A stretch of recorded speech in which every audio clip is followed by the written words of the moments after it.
All right, Moonbeam. You know what? Let's go to this first. Let's do this. All right, Moonbeam. It is Mr. Mean coming at you this fine Sunday morning, about 9 o'clock. Not quite 9 o'clock. I hope everyone is doing well. I cleaned up my game room here, as you can see, hopefully a little bit in the background there. Normally there's a big table goes this way and everything. We had our Pathfinder second edition game last night. A fun time had by all. It was my birthday. I am a happy 58 years old. So quite happy to gather around with friends and have a good time. It was a lot of fun. Got a cool keychain from my buddy Ryan. It's actually heavy. I kind of like it. It's going on my keychain today. Josh got me a Fallout Magic Commander deck, which is supposedly supposed to be really good.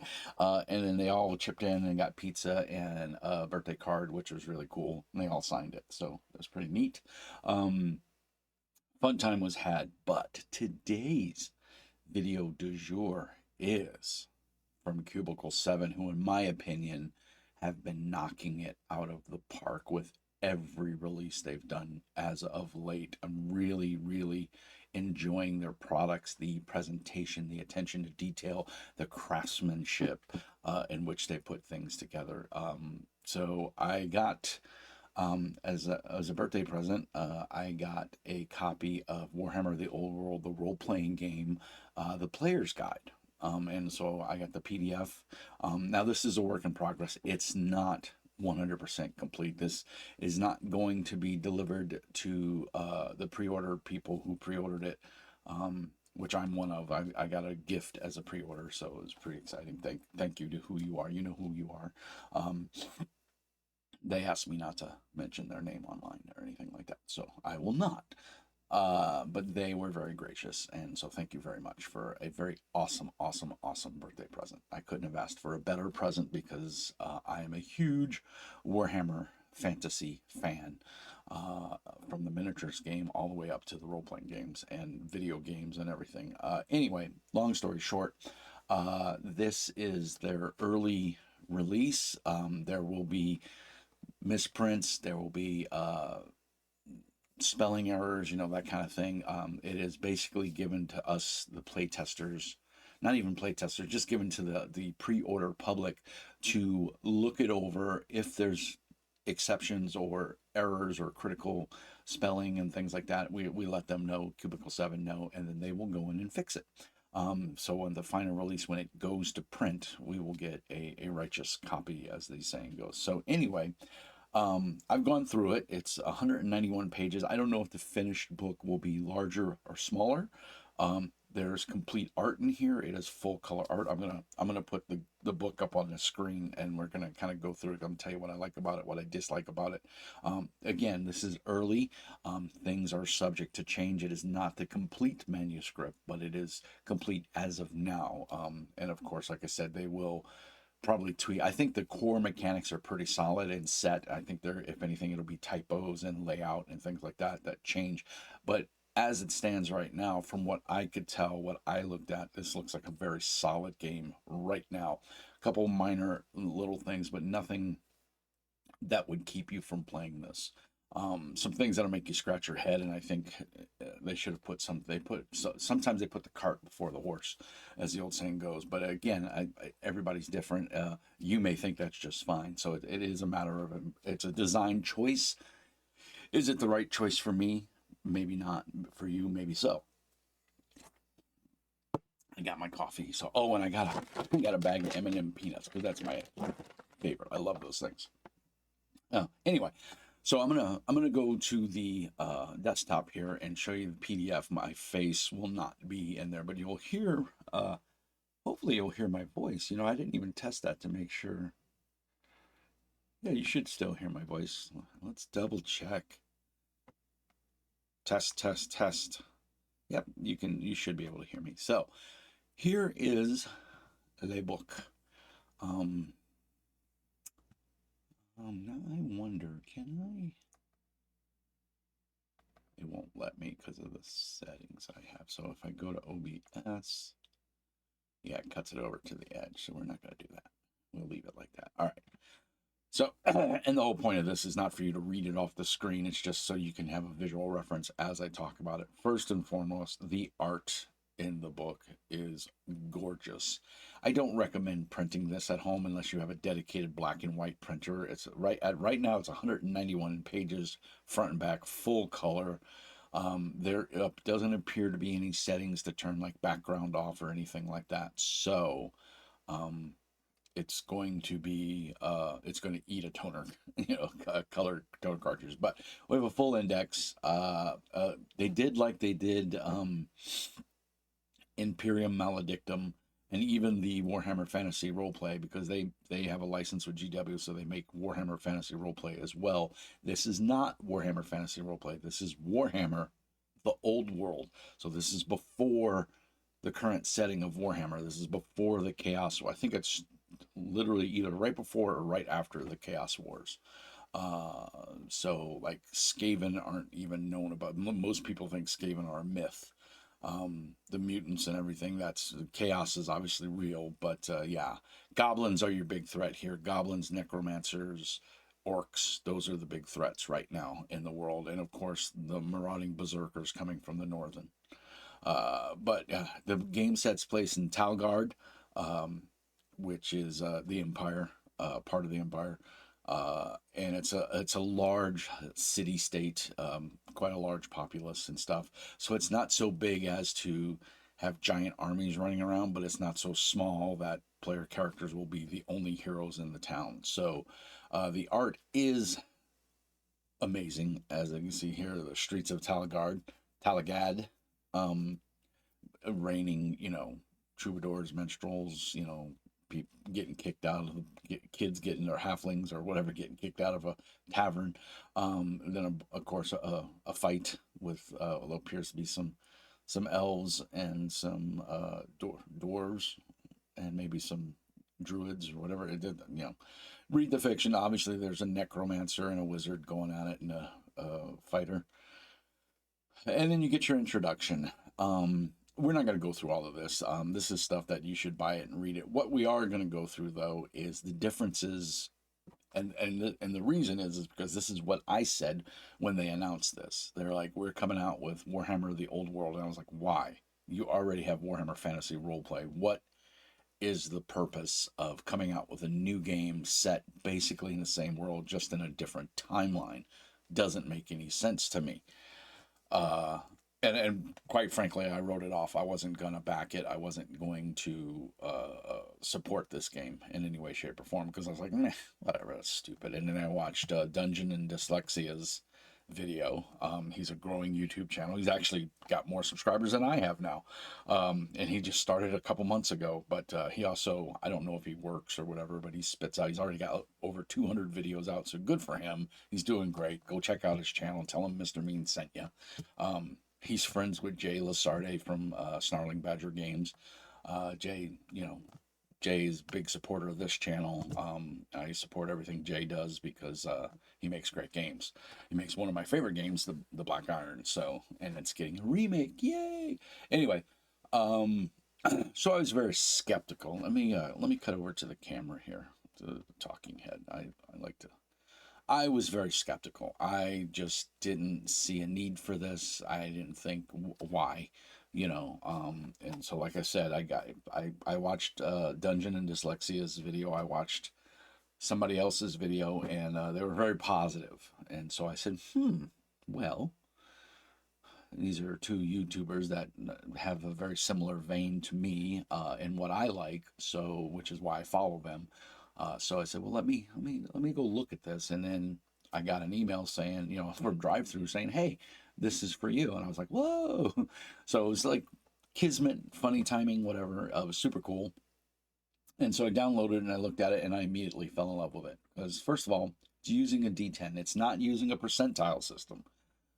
Warhammer Fantasy Roleplay, or WFRP, as a lot of people call it, uses a D100. This system uses a D10 dice pool system. So first of all, I'm down with that because I like D10s. I like dice pool. I like D10 dice pool systems, and I like them even better if they're very well implemented. And I'm going to tell you from my initial reading, I haven't got to play this. I'm hoping I can get it to the table with my group. Um, my initial read through is I like what I'm reading. I'm a big fan of a D10 system. I'm a big fan of a D10 dice pool system because I think it gives some suspense and some. Sorry, I'm hair or something going nuts. It gives it. I just like the mechanic. It feels gravitas to me. It's got some meat on the bones.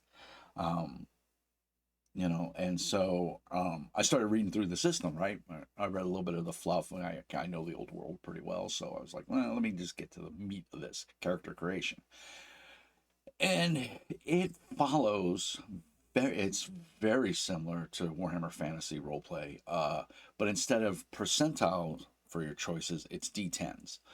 So every choice you make, it still has the kind of choose your own character creation. You have two choices. You can roll randomly, and if you don't like what you get randomly, you can pick. Just like Warhammer Fantasy Roleplay, you got bonus experience points if you let the gods choose, e.g., rolling random. They have kept that here. But instead of a plus 10 or plus whatever, you get a plus 1 XP. So it's everything is scaled back to a tens digit. It's not a hundreds, like a percentage based system. So if you choose to take the beginning attributes that you get, um, you get a plus 1 experience point. So you have the option after creation to have a total of, I think it's either 4 or 5 starting experience, which you can spend before session one, and then it costs X experience points, 1, 2, 3, 4, maybe a little more, depending on what you're trying to get. Of course, if you're increasing an attribute or whatever, you have to spend a number of experience points equal to the attribute you're going to. So again, makes sense. It's very well thought out. So if you have a strength of 3 and you want a strength of 4, it's going to cost you 4 experience points. And again, if you take the random choice, you could very well afford that. So that would be nice. And of course, still has all the same, pretty much the same attributes. I think there's one that's different. What is it? They give you. What is it? It is.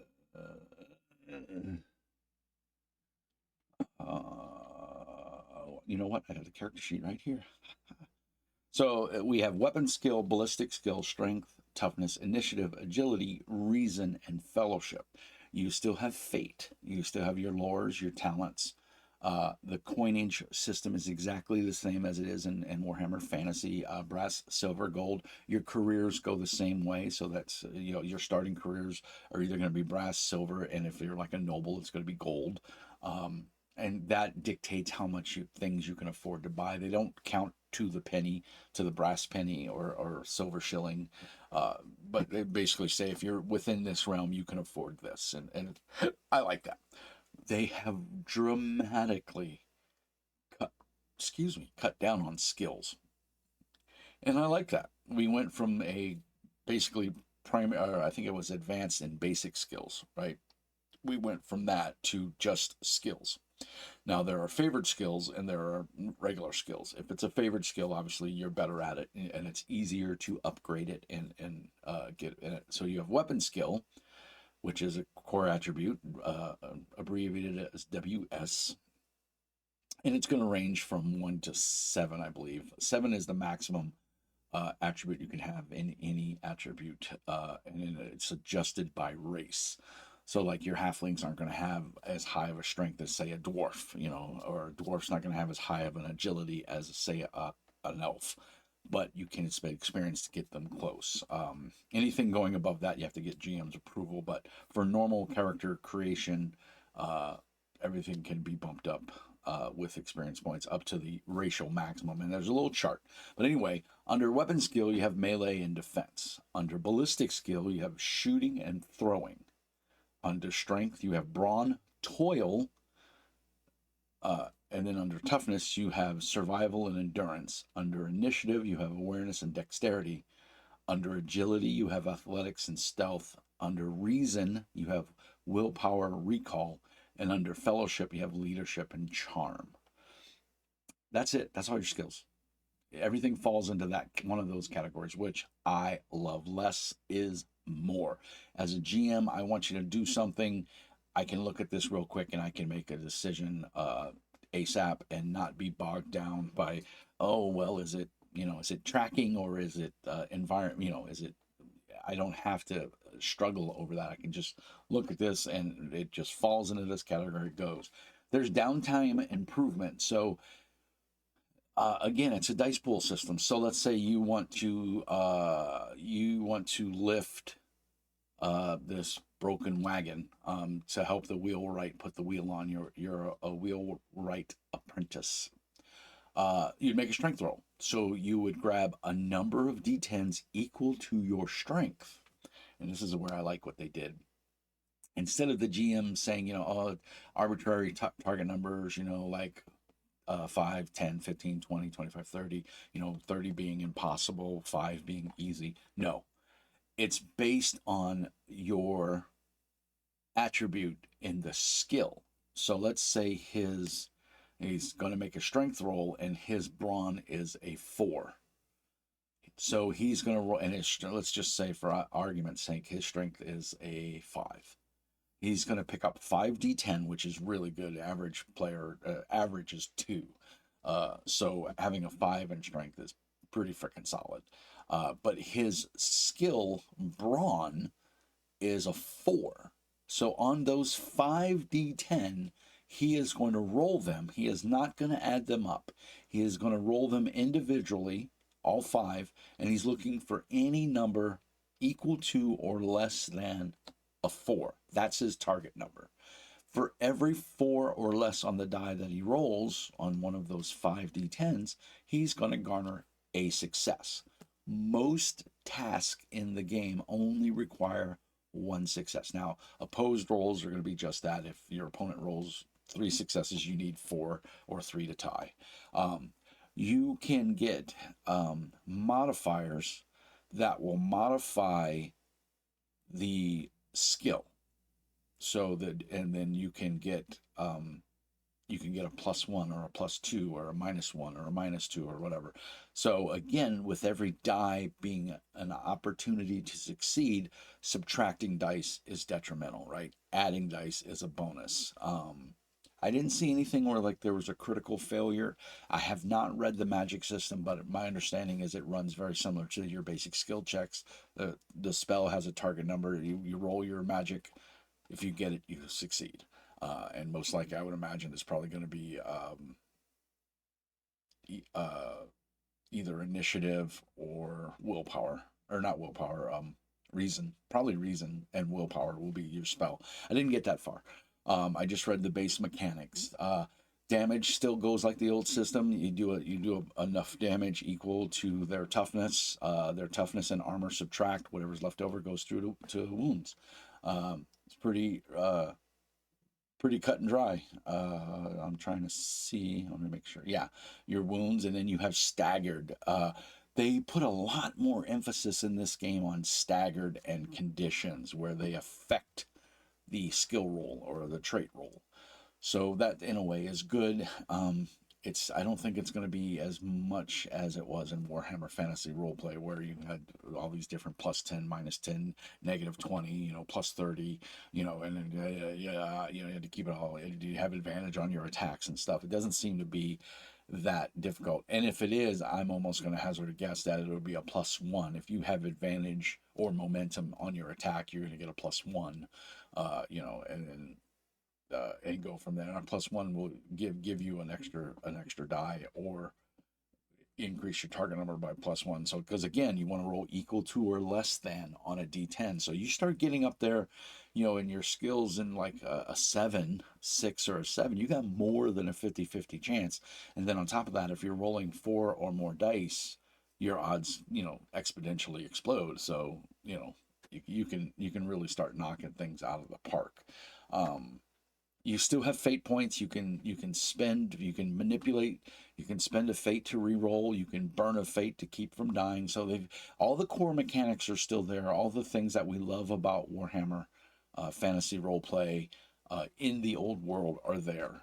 They didn't take anything away from us. They just from what I can tell, they streamlined everything and just made it um, a lot easier to do things. I'm gonna throw up. I'm gonna switch over to the screen and show you the character sheet because I think it's a good character sheet. It's very simple. There's no crazy art in it. Again, a little bit on the color side. This stuff back in here is going to eat up your toner cartridge, and there's not an option to turn it off yet. That doesn't mean it's not coming, but you can see your name, your origin, career, and again, all those things you'll roll on. You know, you can choose your name, but you can roll on all these things. There's secondary charts that help you. You know, if you don't know a good origin, it's going to give you some options. Uh, Oop, I gotta go to the right side here. Your lore, your talents, you're gonna get a bunch of talents. One of the things I saw that I didn't like is in the character creation at the beginning, say you choose a dwarf, you get 2 rolls on the talent table for dwarves, but then after you roll your 2 talents, you have to give up one of them to take magic resistance. And then the elves do the same thing with their talent. Then at the end of character creation, it goes in and tells you choose another talent. To me, this is redundancy and it's weak.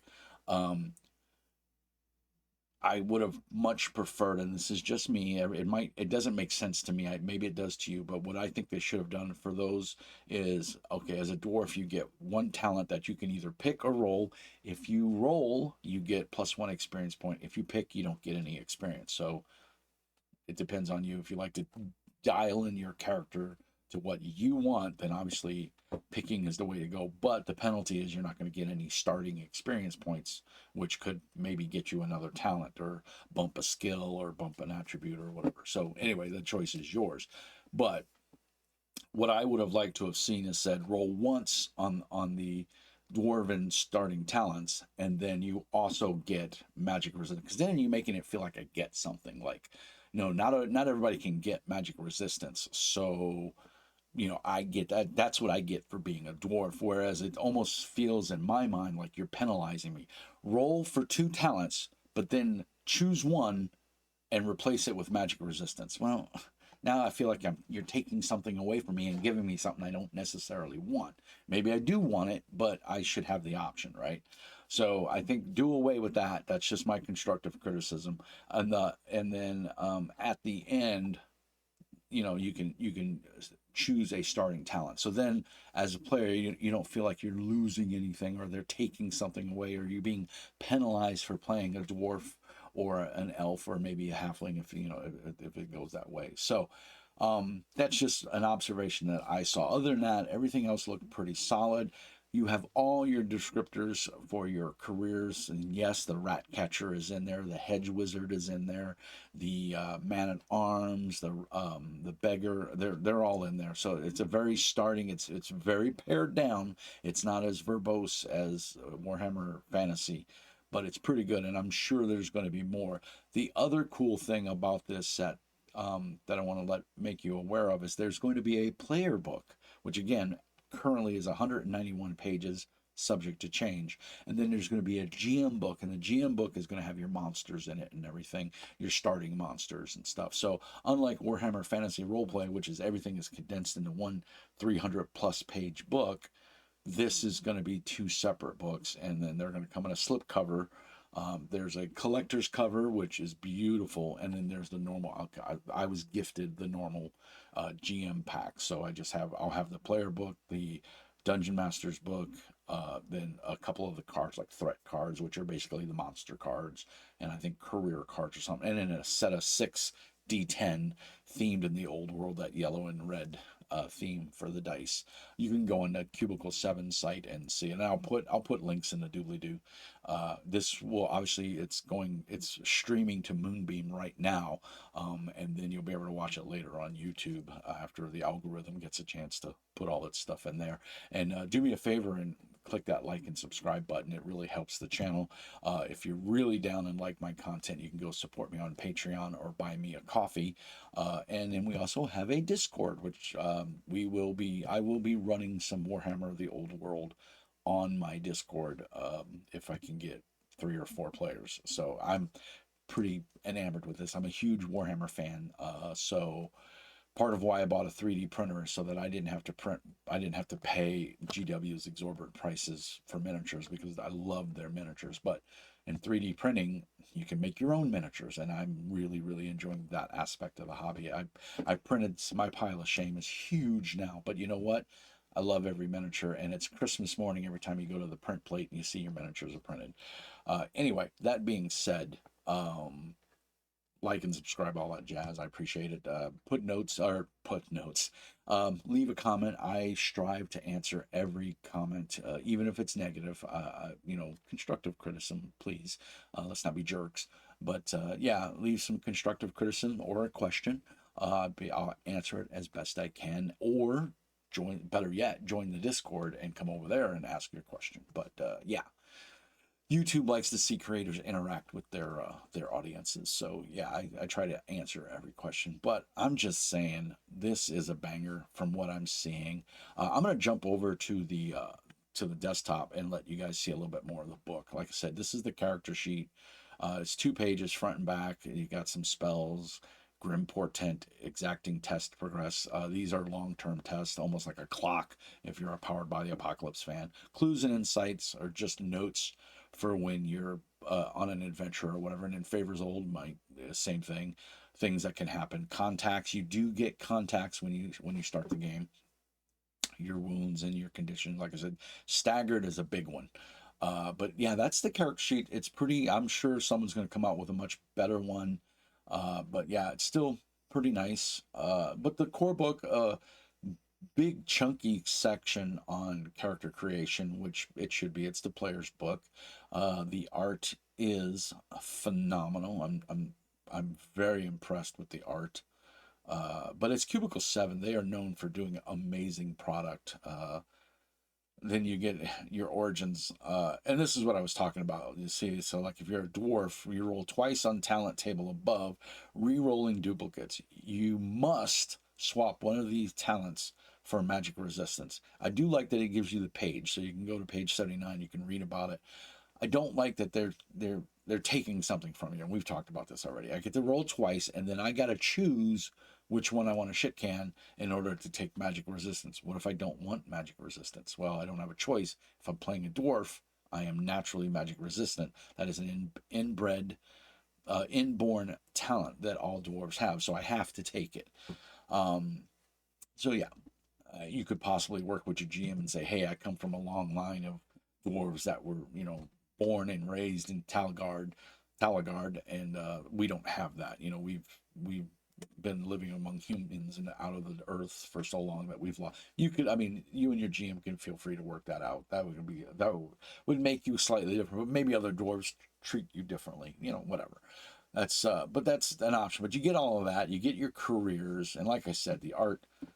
These teal, turquoise, whatever you want to call them, boxes that's kind of like that's talking directly to you as the player to give you information or options. So I like that. Here's your random career table by race. So if you're a Bretonian, you roll on this chart. If you're a dwarf, and you can see there's not nearly as many as there was in the original Warhammer Fantasy Roleplay or in the Cubicle 7 version, but there's still quite a bit. And of course, some you can't qualify. So a dwarf can't be a hedge wizard, can't be a knight, can't be a knight exile, cannot be a priest, cannot be a Lutheran sea guard because that's obviously elvish. So yeah, you can see that. But like wood elves can be a wildwood ranger. They're the only one that can be that. So if you roll a 96 to a 100, you are going to be a wildwood ranger. And again, this gives you the option of you can pick what you want to be, but if you do that, you don't get the +1 experience. And so when you finish character creation, and you got your wizard, your arcane wizard, you start at wizard 1. There's a talent there, you buy wizard 2, and then 3, and then 4. So you spend XP to level up in your career. So it's pretty cool. They've got all of the bounty hunter, Brugard, the brigand. I thought looked pretty cool because that definitely looks like a low life. Charlatan, courtier, engineer, halflings, hedge wizard, the human. You don't have to be a human, you could be elven, but the knight. So yeah, knight exile, Laborer, Lothern, Seaguard, you know, and obviously some of the better careers are going to start with better gear. And the percentages are based on what the average percentage roll is to make it, you know, you're going to be a commoner, you're going to be a brigand, you know, or whatever. So, but you could roll odd and get a better number. So you do still use percentile dice in character creation, but that as far as you're going to go with it. Um, you know, Shadow Warrior is pretty badass. I'm not going to lie. Dwarven sharpshooter. Now they're showing a dwarf. You could be a human sharpshooter. So the Slayer, of course, that is demonic. Only dwarves can be not demonic. Slayer is dwarvish, and only dwarves can be a Slayer. If you're a human, you'd be a berserker. Soldier. I mean, so it goes through all these basic careers, and then it goes to, in combat arms, you know, equipment, random gear, quirks and accessories, character relationships, your grim portent, which is very important. It talks about advancement and how you can see the maximum characteristic is a 7. For some races can't even get that high. Yeah, humans is it's a 6. That's their max because humans are the average. Dwarves and elves can go up to a 7. A halfling can go up to 7 in agility and fellowship.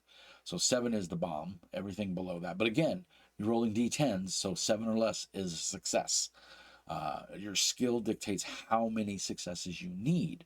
So obviously, bumping your attributes is obviously good, but the flip side is if you don't have the skill, you're going to be at penalties for rolling. So, you know, take that for what it's worth. Toughness, again, subtracts from damage, just like in Warhammer. Initiative is your awareness.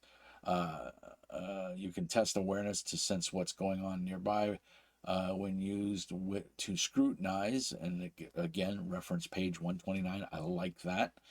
It can read body language and tell more about what other person is thinking. Awareness tells you what's hidden, what's lost, or what's going unsaid. The GM may ask you to test awareness to detect ambushes, search a scene, or find a secret. So again, pretty cool.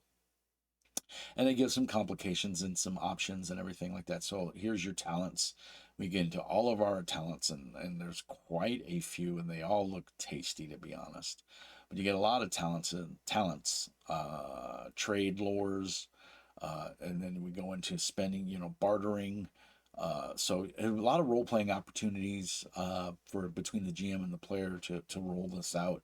Look at that! That art is fantastic right there. The Minotaur.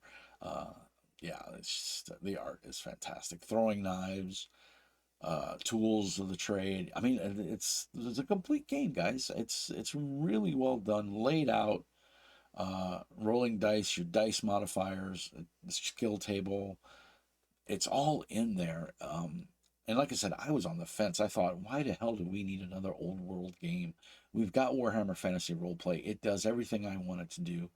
And then I started reading this, and now I'm like, shit, I want this. I want to run this.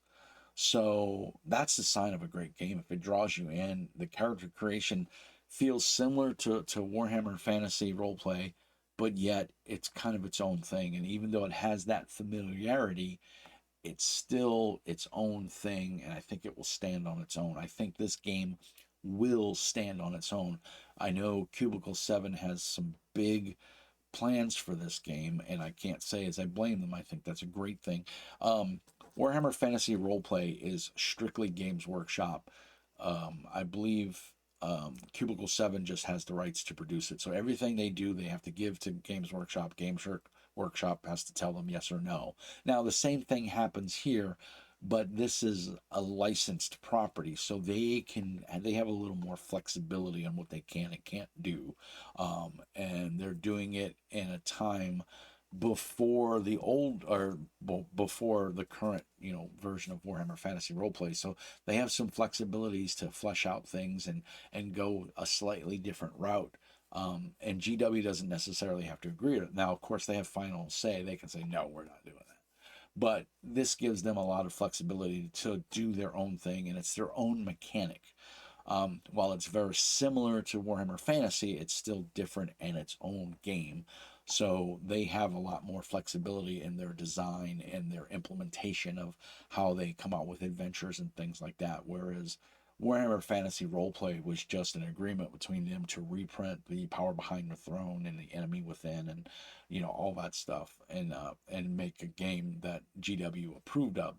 GW still has to approve this, but they don't have to follow a timeline, so to speak, of like the Enemy Within and everything. They can produce their own material, as long as it fits the realm of Warhammer and GW approves it, which I think they have a very good rapport with Cubicle 7, so I can't see them not approving it unless it's really out there.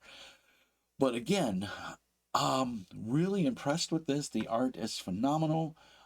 Page count 191. It's going to be obviously Smith's own binding, full color, parchment style looking paper. From what the PDF looks like, what the physical paper is going to be, I can't tell you. They didn't say. Um, and the only thing you could download right now is the old world map, a hex grid, or a gridded map, and then the PDF. That's all they're giving you right now. I'm sure more will come available as it gets done. This is slated for a Q1 release of 2026, so sometime between January and April of 2026. Which, if you think about it, 6 months away. We're already at the end of June, so yeah, we're coming in July, so we're 5 months away.